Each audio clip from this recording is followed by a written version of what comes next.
Hi, I'm Caneras, and I've been speedrunning Jet Force Gemini for over 10 years and hold the world record in every category. Today, I'm going to be answering your questions in Jet Force Gemini tech support.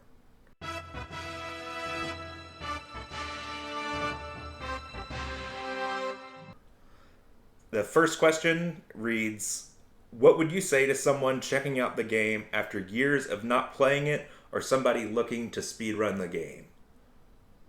I would say first off to take the nostalgia goggles off because the controls, especially for the game, take a lot to get used to, but it's still incredibly fun. And as far as speedrunning the game goes, it's a game where you really notice your improvement over incremental runs versus having to memorize and learn really specific tricks and glitches. Next question. What is the best walkthrough or guide for collecting tribals and spaceship parts? Aside from the walkthroughs that you'd probably find on GameFAQs or any long plays on YouTube, the best guide that I can think of is actually the any percent route in our community Discord or the speedrun.com webpage. It goes through the levels in order that you need to progress and highlights what rooms have tribals and when you can actually collect them so that you're not having to do any backtracking or going from one level to another before you need to. Another question. What happened to the Game Boy Jet Force Gemini sequel? This one was a really weird case where another company was outsourced to make a Jet Force Gemini game for the Game Boy Color. It got pulled a little ways into development. There is a prototype build of it that's circulating the internet in some places. I actually talked to the guy who dumped some of the files from it. It was a little bit tricky to track down, but did eventually get a hold of him.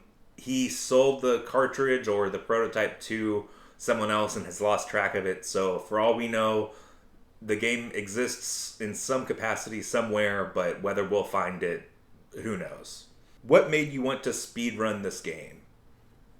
I see questions like this a lot on speedrun forums, especially where people are asking if they should speedrun a particular game or what game they should speedrun.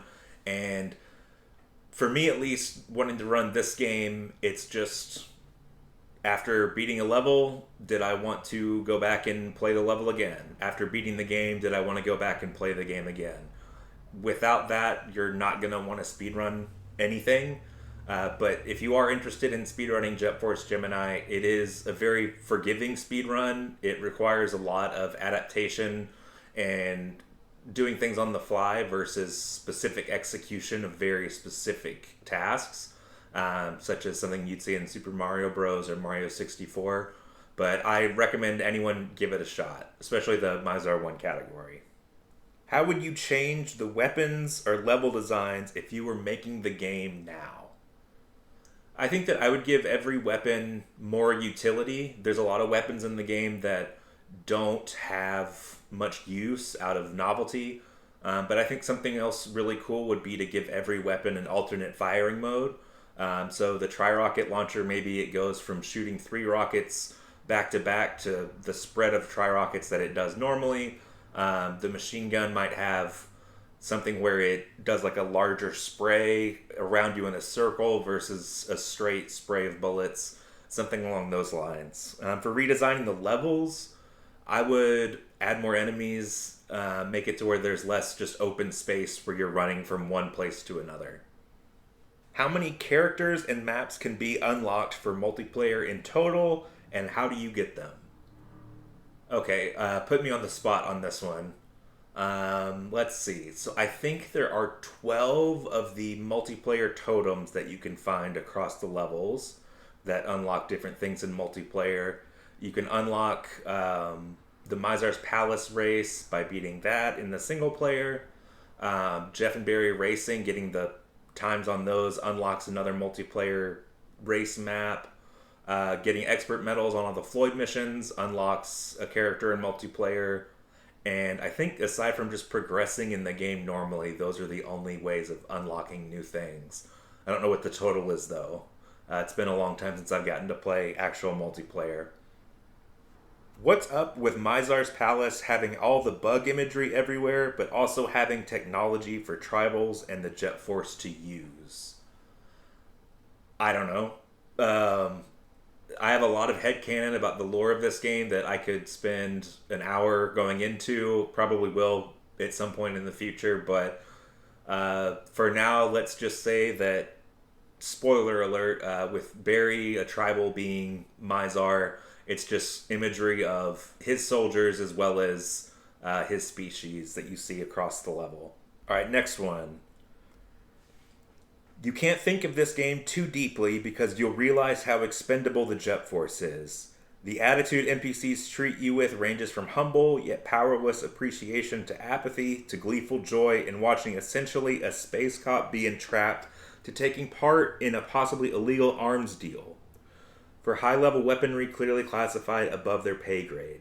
The Council of Whatever just views you as the last warm bodies in a dying federation that would require paperwork if they survive and come back. The depressing and solemn treks through places like Waterruin, Eshebon, and Tofrit are constant reminders you're a single speck caught up in forces much bigger than yourselves.